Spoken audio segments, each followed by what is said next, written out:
श्री शिवाय नमस्तु भयम। दोस्तों, आप सभी लोग जानते हैं कि 16 जनवरी 2026 यानी शुक्रवार को पड़ रही है माघ मास की कृष्ण पक्ष प्रदोष व्रत और मासिक शिवरात्रि व्रत।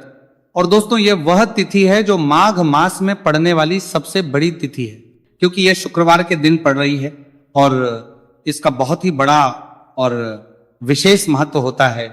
पूज्य गुरु जी ने कहा है कि अगर कभी भी मौका लग जाए और माघ महीने की प्रदोष व्रत शुक्रवार को पड़ जाए तो आप लोगों को 5 गेहूं के दाने वाला उपाय तो अवश्य ही करना चाहिए। इन दोनों का संयोग बहुत ही कम आता है। इसी के साथ में गुरु जी ने अपनी शिव पुराण कथा में बताया है कि इस दिन आपको 5 गेहूं के दाने वाला उपाय तो आपको अवश्य ही करना चाहिए, क्योंकि ऐसा दिन पूरे साल में सिर्फ एक ही बार आता है। और दोस्तों, आप सभी लोग जानते हो कि शुक्रवार प्रदोष व्रत का अगर सबसे बड़ा कोई उपाय है तो वह 5 गेहूं के दाने वाला उपाय है।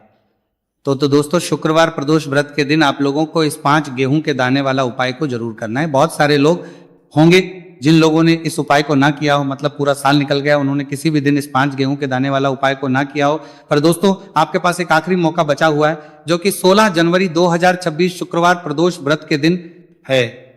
इस दिन आप लोगों को इस वाले उपाय को कर लेना है। भले ही आपने पूरे महीने भर इस उपाय को ना किया हो, पर अगर आपने इस माघ महीने के शुक्रवार प्रदोष व्रत के दिन अगर इस वाले उपाय को कर लिया तो आपको इस उपाय को करने का वह फल मिलेगा जिसकी आपने कभी कल्पना भी नहीं करी होगी। इसीलिए आप लोग इस वाले उपाय को एक बार जरूर कर लेना है, ताकि आप लोगों के हाथ से यह मौका ना जा सके और आपको इस उपाय को करने का फल मिल सके। दोस्तों, ये उपाय जी ने अपनी अभी की ही श्री शिव महापुराण की कथा में बताया है जी। इस उपाय को आज हम आपको बहुत अच्छे से समझाने वाले हैं। इस वीडियो को देखने के बाद इस उपाय को समझने के लिए आपको कोई और वीडियो को देखने की जरूरत नहीं पड़ेगी। तो चलिए दोस्तों, उपाय को शुरू करते हैं। देखिए, ये इस माघ महीने के शुक्रवार प्रदोष व्रत के दिन, ये इस माघ महीने के शुक्रवार प्रदोष व्रत के दिन इतना खास होता है, इतना महत्वपूर्ण होता है। देखा गया है कभी कभी बड़े बड़े पाठ अनुष्ठान से जो मनोकामना पूर्ण नहीं होते, वो माघ महीने की शुक्रवार प्रदोष व्रत के दिन एक छोटे से उपाय करने से ही आपकी मनोकामना पूर्ण हो जाती है। और बहुत सारे लोगों ने इस उपाय को किया भी है और उनको इस उपाय को करने का फल भी जरूर मिला है। अगर आप लोग भी इस उपाय को करना चाहते हैं तो आप इस उपाय को पहले अच्छे से समझ लेना, सुन लेना, उसके बाद करना। आपको इस उपाय का फल जरूर मिलेगा। और इस उपाय को कर लेने से आपके घर में चाहे किसी भी प्रकार की दुहक और समस्या क्यों ना चल रही हो, आपको उसका कारण भी नहीं पता है कि भाई ये समस्या किस कारण से चल रही है, उसका कुछ भी कारण हो सकता है, जैसे पितृदोष हो सकता है या किसी भी तरह का मंगल दोष भी हो सकता है। तो इस दिन आप लोगों को ये वाला उपाय कर लेना है। ये एक ऐसा उपाय है जिस उपाय को अगर किसी विशेष दिन पर किया जाए तो भाई उस विशेष दिन का जो है वो तो हमें मिलता ही मिलता है। पर हमने उस दिन पर इसको किया है तो हमें उससे भी बड़ा फल मिलता है, और फल बहुत जल्दी मिलता है, क्योंकि आप इस उपाय को बहुत ही बड़े और विशेष दिन पर कर रहे हो। तो चलिए अब उपाय के बारे में बात करते हैं, लेकिन उससे पहले आप लोगों को यह जानना आवश्यक है कि आखिर यह उपाय किस समय करना है, किसको करना है और कैसे करना है। तो चलिए हम आगे आपको वीडियो में एक एक करके बता देते हैं। लेकिन उससे पहले, अगर आप लोग हमारे चैनल पर पहली बार आए हैं या फिर मेरी आवाज़ पहली बार सुन रहे हैं तो हमारे चैनल को सब्सक्राइब जरूर कर लेना, और इस वीडियो को लाइक करके कमेंट बॉक्स में श्री शिवाय नमस्तु भयम ओम नमः शिवाय जरूर टाइप कर देना। तो दोस्तों, इस 5 गेहूं के दाने वाला उपाय को हमें इस शुक्रवार प्रदोष व्रत के दिन कैसे करना है, किसको करना है, किस समय करना है और कहां पर करना है, ये सारे सवालों के जवाब आपको इस वीडियो में मिल जाएंगे। और जो ये वीडियो देखेगा भाई, उसको 5 गेहूं के दाने वाला उपाय करना चाहिए, क्योंकि इस दिन एक गेहूं के दाने का भी बहुत ही बड़ा और विशेष महत्व होता है। और जब बात आ जाए 5 गेहूं के दाने वाला उपाय की, तो ये सोने पे सुहागा वाली बात हो जाती है और ये एक बहुत ही बड़ा उपाय हो जाता है इस शुक्रवार प्रदोष व्रत का।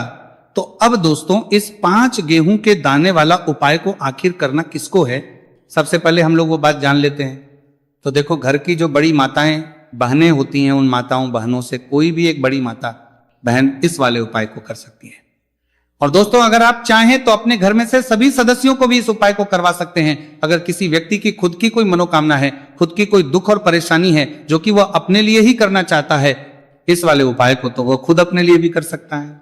बाकी अगर कोई घर में से ऐसा है जो कि अपने पूरे घर परिवार की सुख और शांति के लिए ये वाला उपाय करना चाहता है, तो वो भी कर सकता है, उसमें भी कोई दिक्कत वाली बात नहीं है। कहने का मतलब यह है कि इस उपाय को हर एक सदस्य भी कर सकता है, और पूरे घर परिवार के सदस्य के लिए घर की बड़ी माताओं बहनों में से कोई एक माता बहन भी कर सकती है। माताएं बहनें अगर घर में उपस्थित ना हो या वह ये वाला उपाय ना कर पा रही हो, तो फिर घर का कोई सदस्य भी इस 5 गेहूं के दाने वाला उपाय को कर सकता है, चाहे फिर वह पुरुष ही क्यों ना। उसमें कोई भी दिक्कत वाली बात नहीं है। उसके बाद में दोस्तों जो अगला प्रश्न निकल कर आता है वो ये आता है इस उपाय को लेकर कि आखिर इस उपाय को हमें किस समय करना है, सुबह के समय करना है कि शाम के समय करना है। तो देखो, इस वाले उपाय को आप लोग सुबह के समय भी कर सकते हो और शाम के समय प्रदोष काल में भी कर सकते हो। अब अगर आप पूछो कि भाई साहब सबसे उत्तम समय कौन सा रहेगा इस 5 गेहूं के दाने वाला उपाय करने का, तो हम आपसे बस यही कहेंगे कि इस उपाय को आप सुबह के समय करेंगे तो ज्यादा बेहतर होगा। बाकी अगर प्रदोष काल शाम के समय भी करेंगे तो भी अच्छा होगा, उसमें कोई भी दिक्कत वाली बात नहीं है।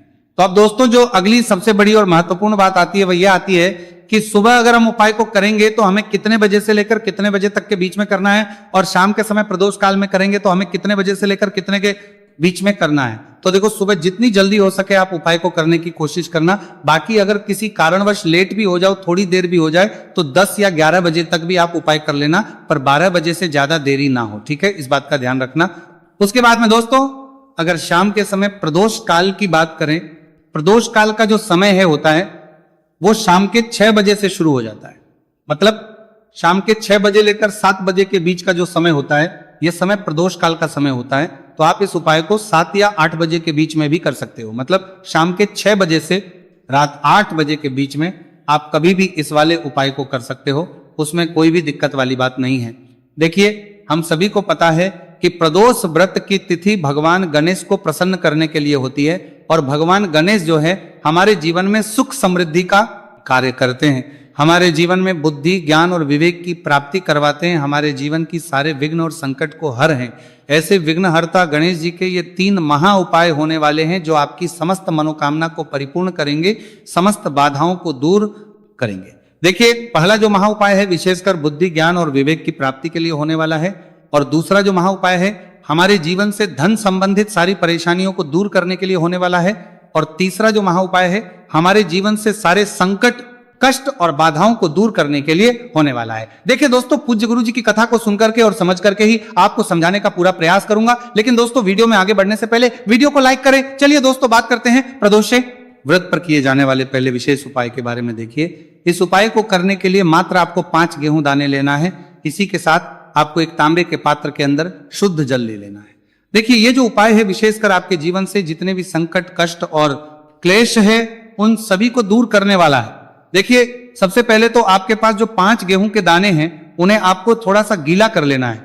देखिए दोस्तों, ये जो उपाय है विशेषकर ये उपाय भी हम सुबह से लेकर के शाम तक किसी भी समय कर सकते हैं। देखिए, सबसे पहले आपको 4 गेहूं के दाने भगवान शिव के शिवलिंग के सीधे तरफ जहां गणेश जी का स्थान होता है वहां पर आपको ये गेहूं के दाने रख देना है। देखिए, गेहूं के दाने को रखते समय आपको ओम गण गणपते नमः इस मंत्र का कुल 11 बार जाप करना है।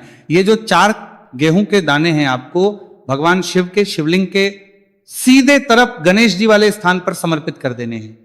अब दोस्तों, आपके पास जो एक गेहूं का दाना यानी कि 5वां और अंतिम जो गेहूं का दाना बचा है उसे आपको उस जल के पात्र के अंदर डाल देना है, और गेहूं से युक्त ये जो जल है आपको भगवान शिव के शिवलिंग पर समर्पित कर देना है।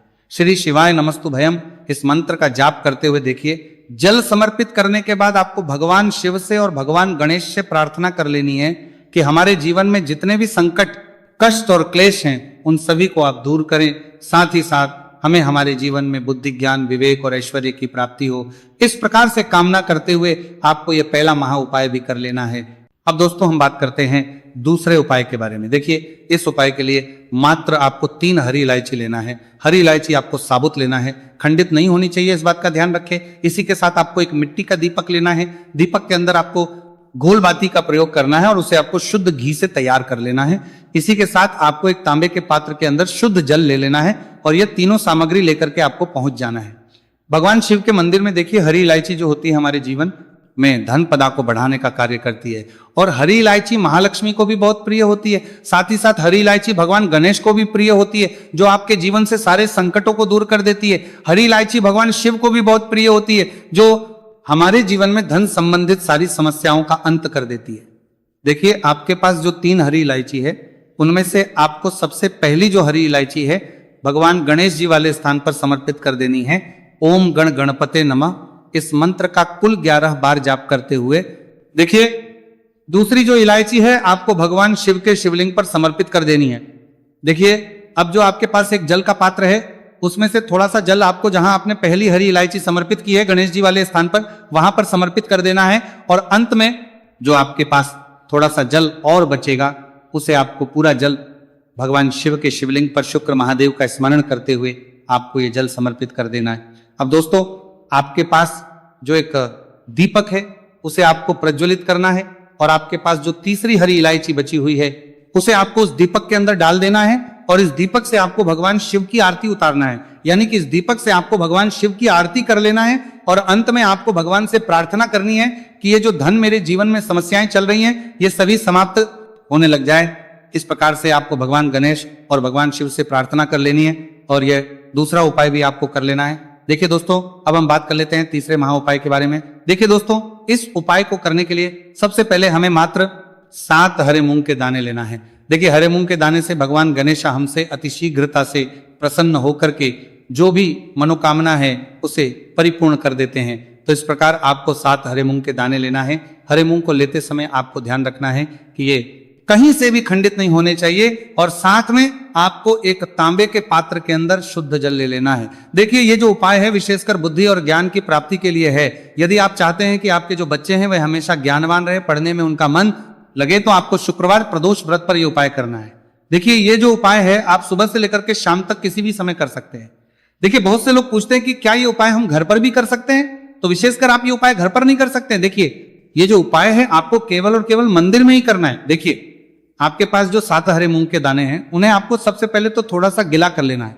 अब देखिए दोस्तों, आपके पास जो 7 हरे मूंग है उनमें से आपको 4 हरे मूंग के दाने अपने सीधे हाथ में लेना है, और श्री गणेशाय नमः या फिर ओम गण गणपते इस मंत्र का जाप करते हुए ये जो 4 हरे मूंग के दाने हैं आपको शिवलिंग पर सीधे तरफ जहां गणेश जी का स्थान होता है वहां पर समर्पित कर देना है। अब देखिए दोस्तों, आपके पास अभी भी 3 हरे मूंग के दाने और बचे हुए हैं, तो उनमें से आपको एक हरा मूंग का दाना माता अशोक सुंदरी वाले स्थान पर समर्पित देना है, और फिर एक हरा मूंग का दाना नंदी जी का जो पैर उठा हुआ होता है वहां पर आपको समर्पित कर देना है। अब देखिए दोस्तों, आपके पास जो 7वां और अंतिम हरा मूंग का दाना बचेगा उसे समर्पित करने से पहले आपके पास जो जल का पात्र है उसमें से थोड़ा सा जल आपको भगवान गणेश जी वाले स्थान पर समर्पित करना है, फिर थोड़ा सा जल भगवान कार्तिकेय जी वाले स्थान पर समर्पित करना है, फिर थोड़ा सा जल माता अशोक सुंदरी वाले स्थान पर समर्पित कर देना है, और थोड़ा सा जल आपको मां पार्वती के हस्त कमल यानी कि कटी वाले भाग पर समर्पित कर देना है। अंत में आपके पास जो जल बचेगा उसमें आपके पास जो 7वां और अंतिम आराम होंगे उसे आपको जल के पात्र के अंदर डाल देना है, और उसके बाद आपको भगवान शिव के शिवलिंग का अभिषेक कर देना है। श्री शिवाय नमस्तु भयम इस मंत्र का जाप करते हुए, जल समर्पित करते हुए आपको यही प्रार्थना करनी है कि मेरे में या फिर मेरे घर में जो ये समस्याएं हैं ये सारी समस्याएं दूर हो जाए। ऐसे आपको प्रार्थना करनी है कि हमारे घर में बुद्धि, ज्ञान और विवेक की प्राप्ति हो। इस प्रकार से आपको यह तीसरा महा उपाय कर लेना है। तो दोस्तों, ये थे पूज्य गुरु जी द्वारा बताए गए कुछ बहुत ही खास उपाय। अगर आपको जानकारी अच्छी लगी हो तो वीडियो लाइक करिएगा। मिलते हैं फिर एक नए वीडियो के साथ। श्री शिवाय।